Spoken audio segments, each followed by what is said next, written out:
Coming up on Tech News Today, Twitter is easing its rules on 140 characters just a little bit more. Pebble released 3 new gadgets today on Kickstarter. Apple is creating its own hardware assistant based on Siri, of course. The ins and outs of Oracle's case against Google using Java for Android. And you too can be a movie extra in virtual reality. All that and more coming up next on Tech News Today. This is Twit. Bandwidth for Tech News Today is provided by CacheFly at CACHEFLY.com.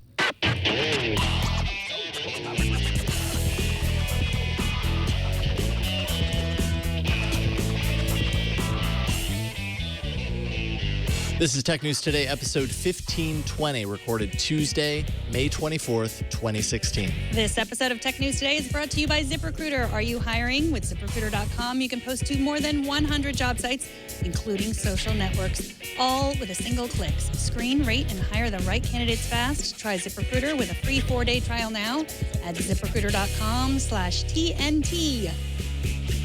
Hello and welcome to Tech News Today, where someone's sassy over there. I don't know. I feel like I need to do like a different thing every time for whatever reason. Yeah, to watch the video version, because if you're listening, you have no idea the face Jason was just making at me. I am Megan Morrone. And I'm Jason Howell. Welcome to Tech News Today. All of us, we have gathered here to talk about the latest tech news of the day. Mm-hmm. Some days, it's just a little sprinkle of tech news. Some days it pours. And today it poured a little bit. It poured, yeah. We had our umbrellas, so let's get started. Facebook has awarded a 26-year-old Belgian vulnerability researcher $5,000 for exposing a security hole in Instagram. So over 4% of Instagram's 500 million accounts were at risk. Security consultant Arnie Swinen writes in his personal blog about 2 easy ways he found that a hacker could have brute forced his way into grabbing Instagram credentials. One way was a pretty simple Python script. Swinen says Instagram suffers not only from weak password policy, but also a lack of 2-factor authentication. They have no rate limiting and no account lockout. In response, Instagram has added rate limiting and strengthened other aspects of its password policy. And just last month, you might remember we reported on an 11-year-old who had taught himself to code on YouTube and also found a vulnerability in Instagram. Apparently, Instagram is just riddled with vulnerabilities.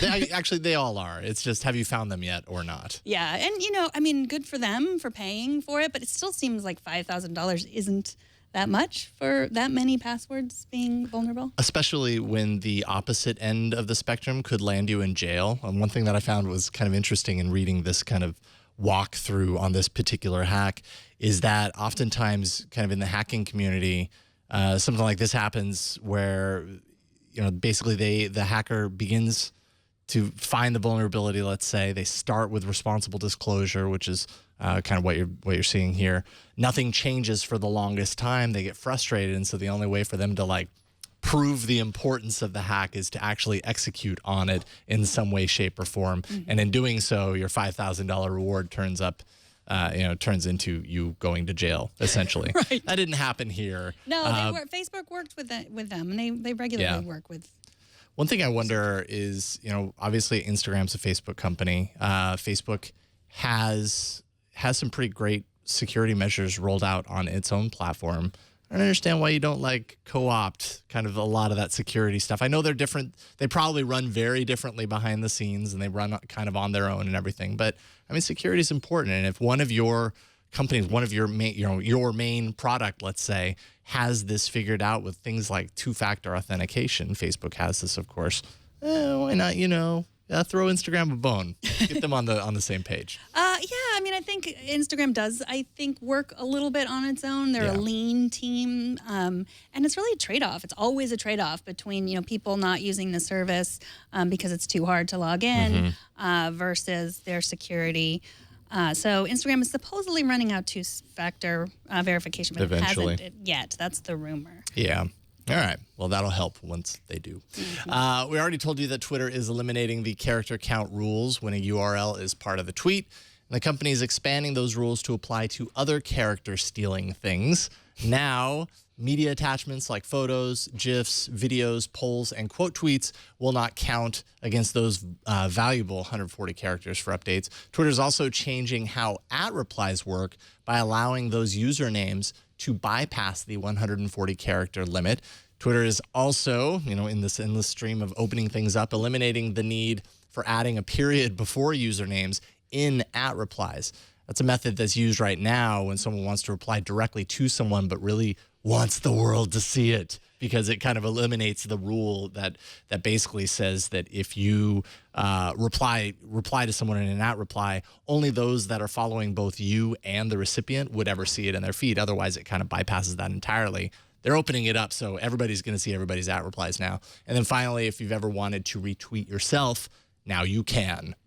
Twitter's enabling that feature. I totally am going to retweet myself all the time. I know. Well, everybody's not going to see everybody's @replies. Like I don't If see, you're following one or the other. Yes. It's confusing, and I think it's confusing for us, and we are on Twitter all day long every day. Yeah. So how can it be to the average person? I mean, it's even some of the stories were contradicting each other, and then they had updates later. So the replies don't count. When you're replying to someone, the @replies, those characters don't count. But then it says up to 50 replies, but you can only reply to one person at this point, so that's confusing to me. I don't really know what that means. I guess it means like, I've got this thing that I really want 50 people to know, so I'm going to put their names at the very beginning of my tweet, and all 50 of those will then end up going into metadata as opposed to the actual body of the tweet. I've never done that with 50 people, but primarily because if I did, I'd run out of characters pretty quickly. Yeah. So that wouldn't work right now. Right. So I guess a reply. It still sounds silly though. Yeah. It's really confusing. I mean, I don't know. It's interesting to me also because I think they're doing some things that show you kind of what people like us who are on Twitter all day long are like. Like, we're shameless self-promoters. Like, we want to retweet ourselves. We want everyone to see like everything. I mean, that's why a lot of us use that service. You want to give yourself an extra pat on the back, yes. Or you were not at all satisfied with the response that you got from the first time, so you go ahead and retweet it again because you thought you were pretty darn hilarious. One thing, just to kind of clarify, and this was a little bit of my confusion as I was kind of researching this. Like you said, everybody's got kind of conflicting reporting on this, but apparently the whole @reply is not counting towards 140 characters only really qualifies if it is an actual @reply. It's not saying that just usernames in general don't count. So if you've got a username in the middle of the tweet, that's still going to count against your 140 characters, and everybody's eyes glaze over because rules. Like it's hard to kind of keep all this stuff straight. And Twitter's always confusing. Even @replies like weren't there in the beginning of Twitter. Like they were invented because that's the way people were using them. Yeah, Twitter's done a lot of that. And retweeting, quote tweeting, that was all invented. So sure. Yeah, I don't know. It doesn't really. I'm kind of tired of talking about Twitter. Let's move on. All right, let's do it. Pebble understands the smartwatch market is not as big as they thought it was going to be.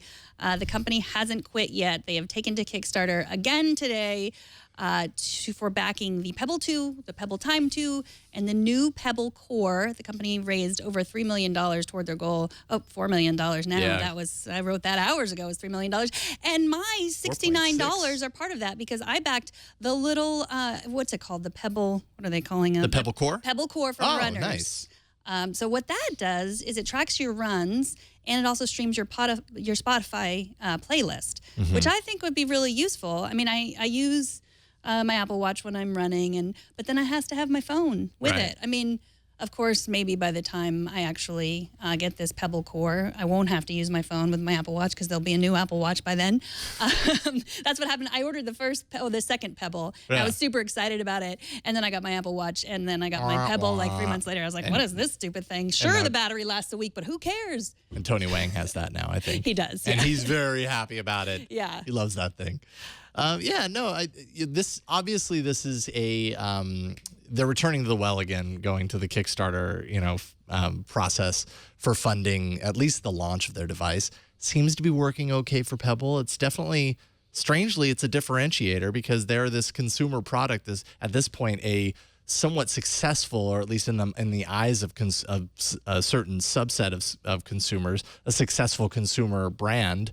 Yet they continue to kind of go to Kickstarter because it works for them. Obviously, 4.6 million in less than a day. their goal was 1 million. At this point, they're not using Kickstarter as a way to fund anything. They're just using it as a marketing tool. Yeah, and I mean, yeah, I'm not worried as I am on a lot of Kickstarters. I'm not going to get my product. You're probably like, going to get it in this case. But I don't know. Who knows? Like, I mean, you know, this literally, like, I mean, Pebble came out before the Apple Watch, and it was this darling. And then, you know, the Apple Watch sold a lot more, and still a lot of people are, you know, like, this market for smartwatches isn't as big as anyone thought that it was going to be. Yeah, and so it makes me wonder kind of how much life Pebble has in it for this particular thing. Obviously, they can't stop necessarily making the smartwatch because they've got to have something else to fall back on, and that's part of what you're seeing with Pebble Core is that they're really just kind of moving into other form factors. At its core, it's running Android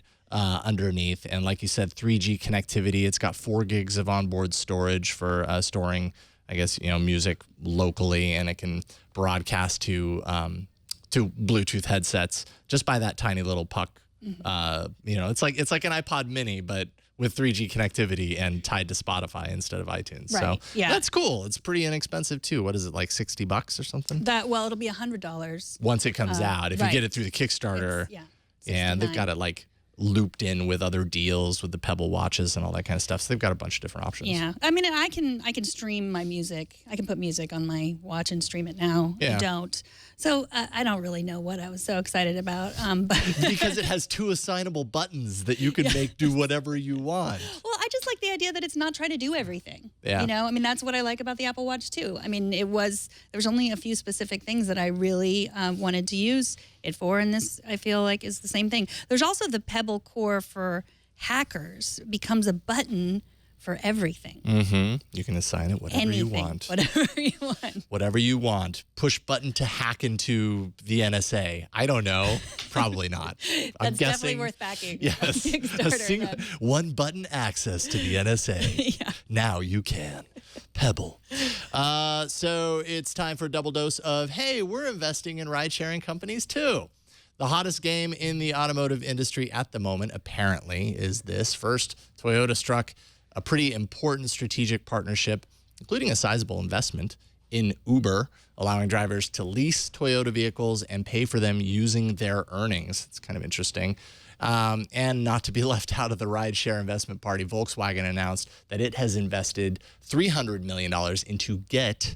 That competes with Uber in Tel Aviv with its own black car hailing service. Its markets include Moscow and London, and in the U.S. and New York City, though apparently its impact is pretty light. You know, Uber is such a dominant force in that market. This investment should, of course, help Get secure a better presence in New York City, but the company didn't really reveal if it plans to expand throughout the U.S. beyond New York, but I suppose it's a start.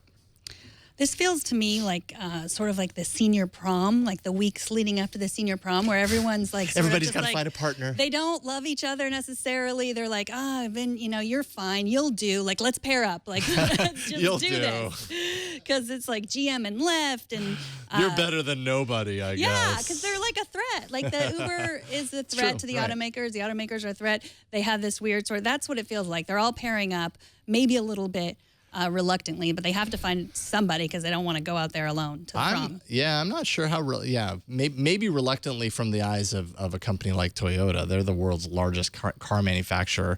I have a feeling though they have a lot to gain in this, and I know Uber's pretty darn excited about this. Pairing with Toyota is about as good as you could probably get. Toyota plans on helping Uber with its development of in-app in-car app technology, something that it does already, but kind of to support Uber drivers and beyond.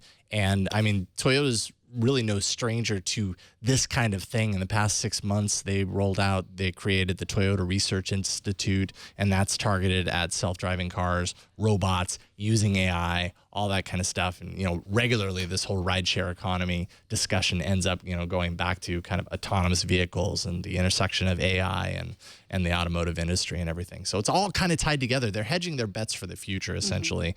If this is the wave and if this is the future, they've got to be early partners in on it for them to really take advantage of it. Right. You got to go with somebody to the prom. Yeah, you got to go with somebody to the prom. Also, there was some information about leasing in there. They're going to work on that. And Uber's gotten criticized with their leasing program in the past because, they've leased people cars on a short-term basis, Uber drivers' cars on a short-term basis, and then they've, lowered the prices of Uber rides, and then people can't afford, the Uber drivers can't afford the cars that they're leasing because they're not making enough money. So I hope they get that all cleared up. I know there's some regulations in California. They're trying to work on controlling that. It's going to be messy until we get there, but we'll get there. Finally, breaking news from the information. Amir Afradi's sources say that Apple is working on an Amazon Echo-like device. And also, this is the key part, planning to open up Siri. And it's essential that both of these happen in order to make this work.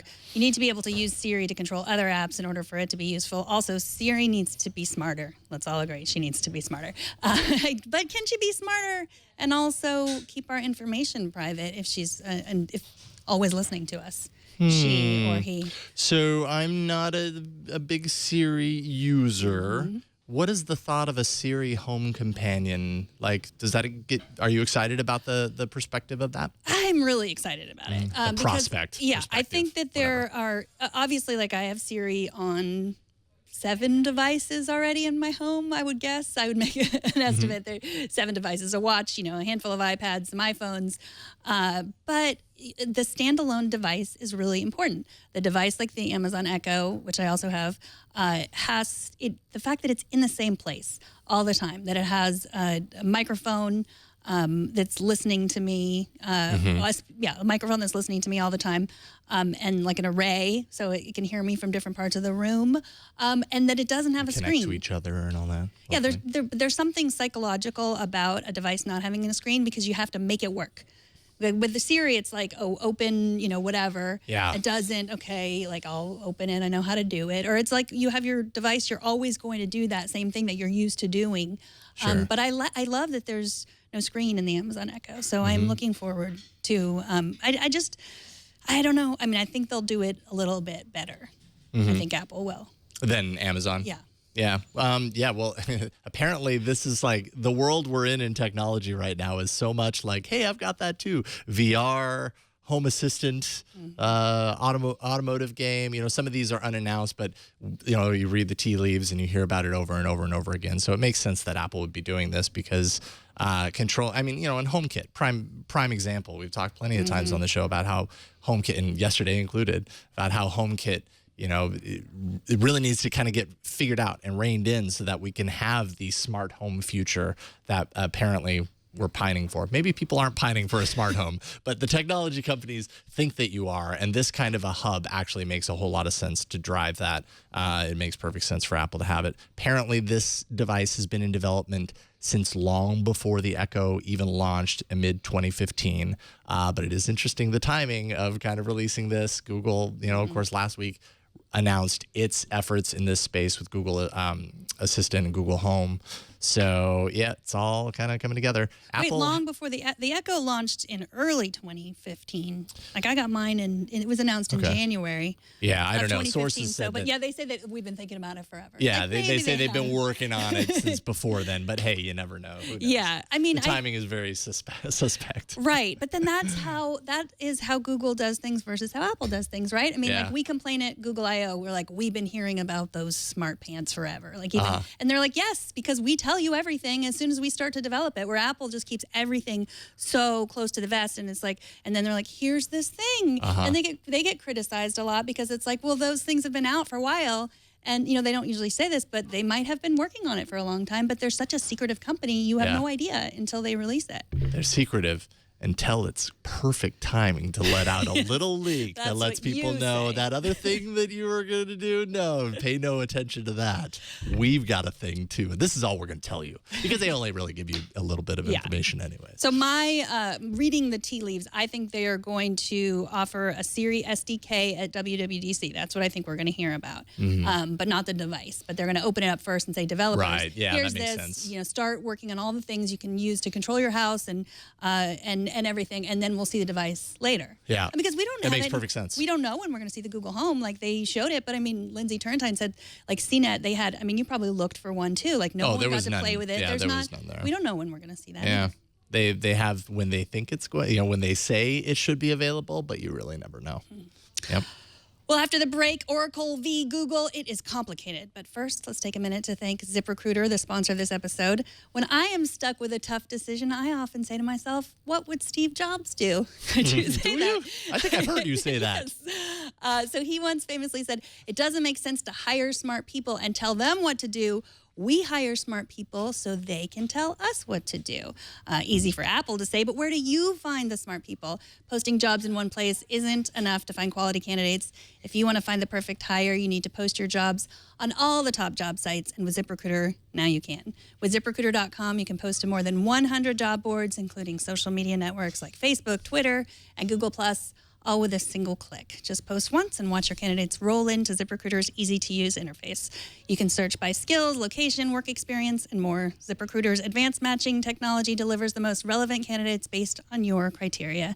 ZipRecruiter offers optimized pages that look great on any screen. You can add their unique mobile apply process for more visitors and applicants. Find candidates in any city or industry nationwide. No more juggling emails or calls to your office. You can add multiple users to your account. Find out today why ZipRecruiter has been used by over 800,000 businesses and is trusted by hundreds of Fortune 500 companies. So whether you're hiring now or you plan to hire in the near future, check out their blog for recruiting tips and hiring resources. Right now, you can try ZipRecruiter for free by going to ZipRecruiter.com/TNT. Access millions of resumes on ZipRecruiter with thousands of new ones added daily. ZipRecruiter is the fastest way to hire great people. Go to ZipRecruiter.com/TNT, and we thank ZipRecruiter for their support of Tech News Today. So we haven't discussed Oracle's court battle with Google very much over the past few weeks, partially because so much of it is deja vu. This is kind of a retrial from a case that dates all the way back to 2012. That case ended in an indecisive jury, a hung jury, and then the Supreme Court ultimately ended up passing on the case, and here we are again. So everything feels very familiar, but now it's in the hands of the jury to decide whether Google should have to pay Oracle for its use of Java in the foundation of Android. And joining us to kind of break it all apart is Joe Mullin from Ars Technica, who's been in court following this closely. How's it going, Joe? Good. It's great to have you here. Thanks so much for taking time. I know you've had your hands full for the last couple of weeks. You've been covering the case extensively over the past few weeks. You provided some incredibly thorough coverage. First, tell us kind of what's at stake with this case right now. Sure. Well, I mean, one of the things at stake is potentially up to $9 billion if Oracle wins, which is, not chump change even for Google. But I think it also is a bigger deal in the sense that people are wondering if these kind of cases could happen in the future and what this means for sort of developers, at other companies. So that's something else that's out there. For sure. Now, how exactly has Oracle framed its case against Google? I know they have it's been a while for them to kind of formulate kind of their approach with Google, and I think there's some similarities, a lot of similarities versus what they did a few years back versus what they're doing now. What is their stance on this right now?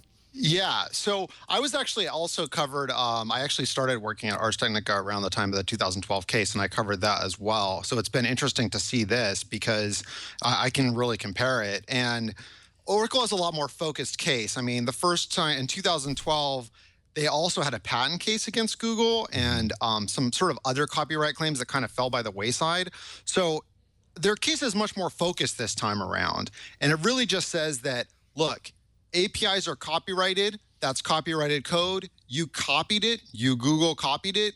Period. End of story. That's not the right way to build Android, and you got to pay us. It's a lot narrower, and it's a simpler to understand case than what they were doing in 2012, which is sort of saying, we got a whole bunch of IP that came and we bought Java, and Google, we know you did something bad, so we'll sort of throw these different kind of claims at you. In a way, I think because Oracle sort of lost parts of that 2012 case, they actually have a stronger and maybe more dangerous case against Google today. So that's Oracle's position, is just this is straight up copyright infringement. The fact that it's a small part of Android is just an excuse because these APIs are really, really important.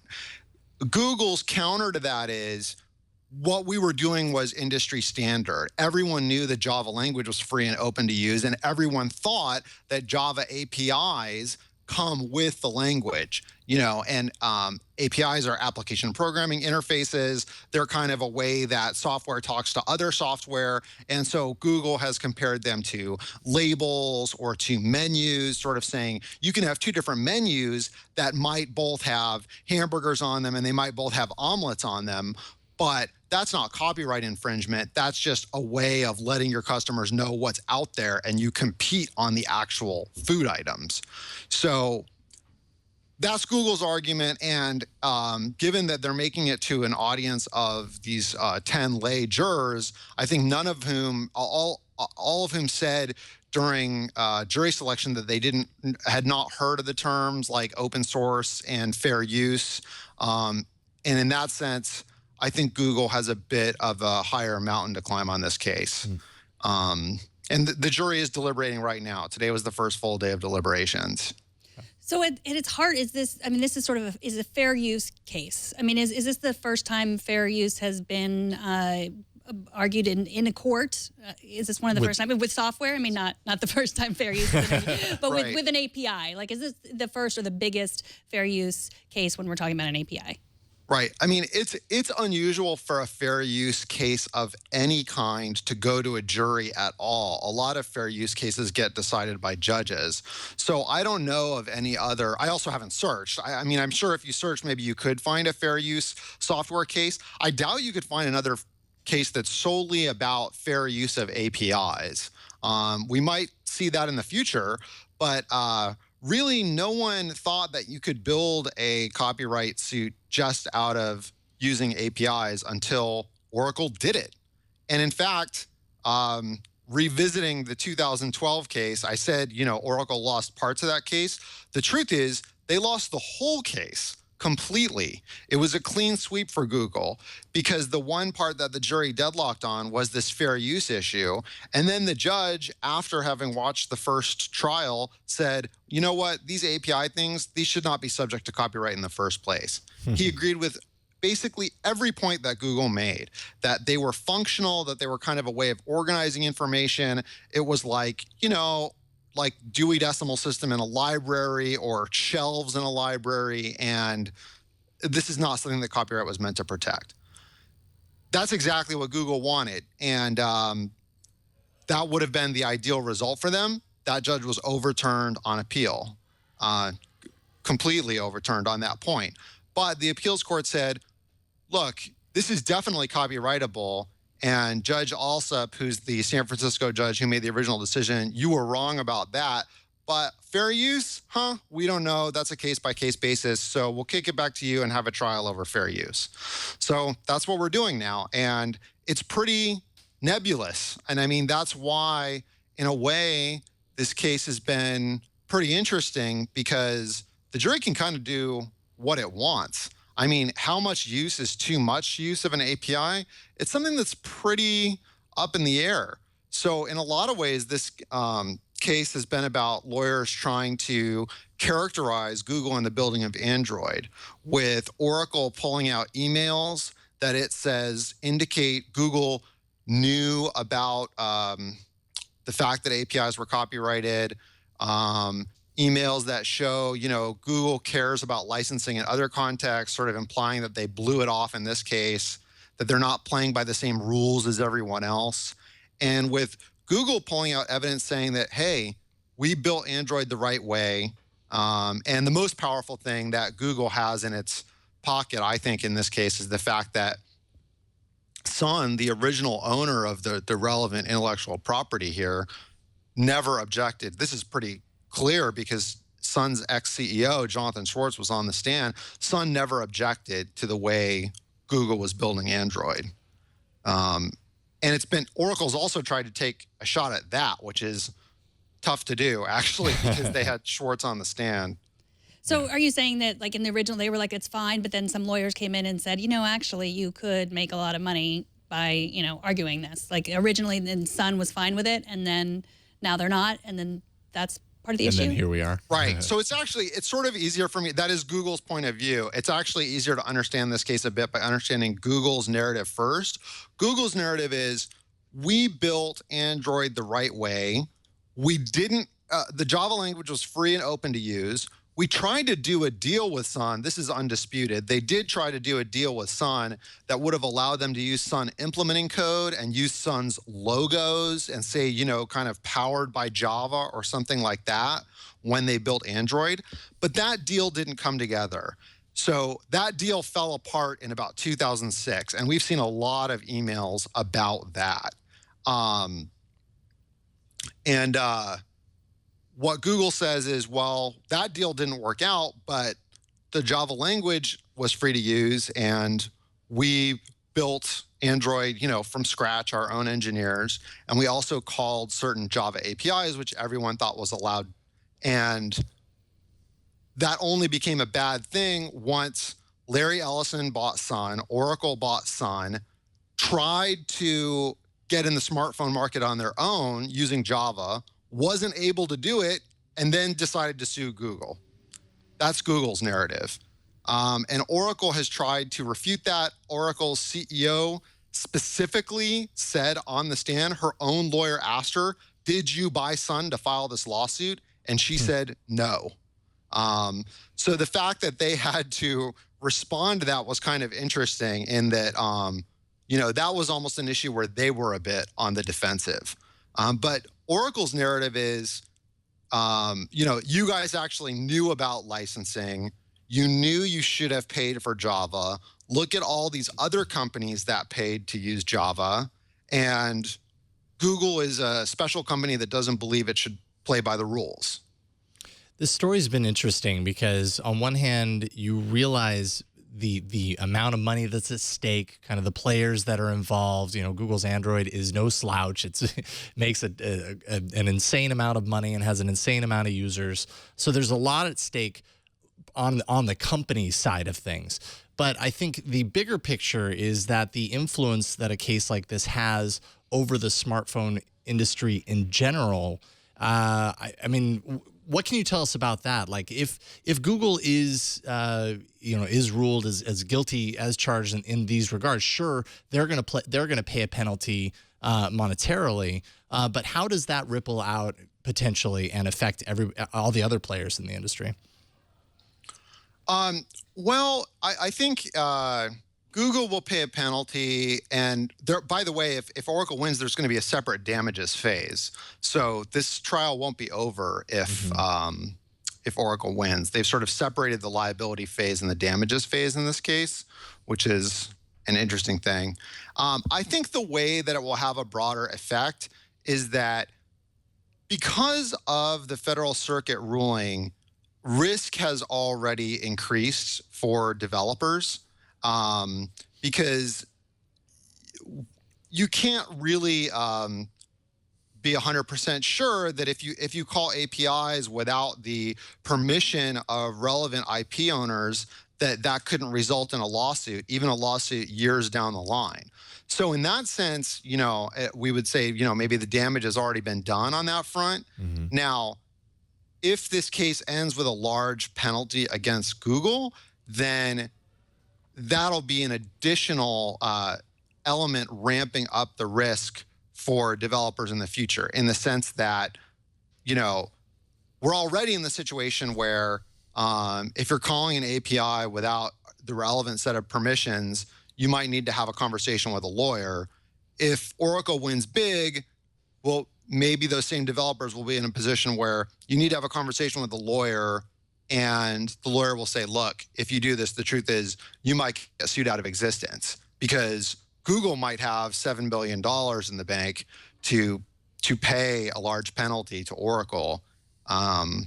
But not many other companies are in that position. Mm-hmm. So if we see that amount of risk out there, that could inhibit future projects for other companies, I think. So what you're saying, like in the you write that in the economics of software creation, the damage has probably already been done for independent developers.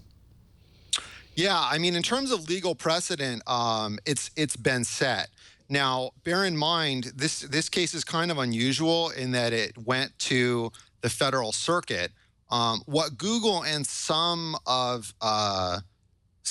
organizations that sided with Google, they asked for the Supreme Court to take the case because in their view, it's actually unsettled law. In their view, the federal circuit decision conflicts with decisions out of the Ninth Circuit.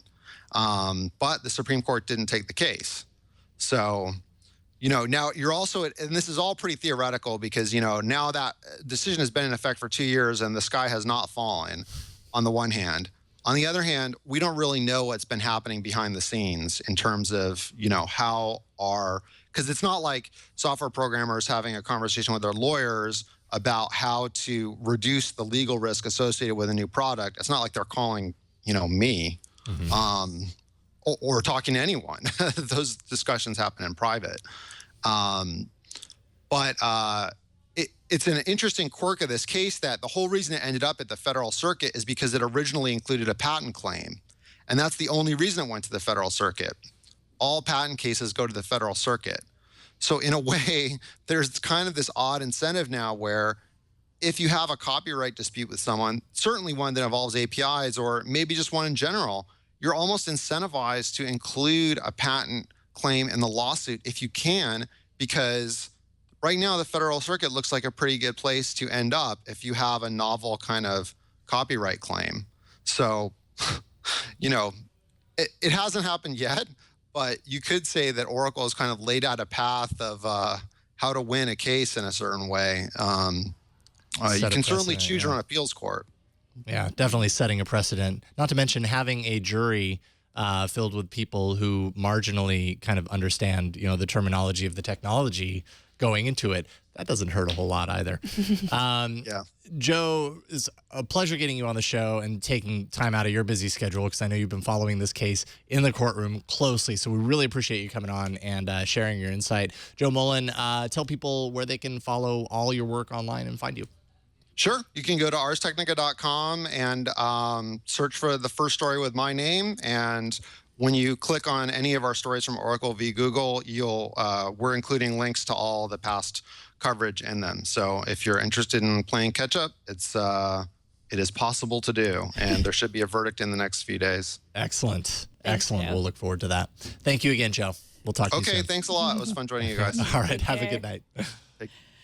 And now it's time to hear from you. Kevin Costa writes, I just wanted to weigh in on an important point that wasn't mentioned in the Project Abacus discussion. Wouldn't this become problematic if someone were to become injured or ill in such a way that it would change how they use their device? Even if you used a password as a backup, then those passwords would be forgotten. Even more since they would rarely, if ever, be used.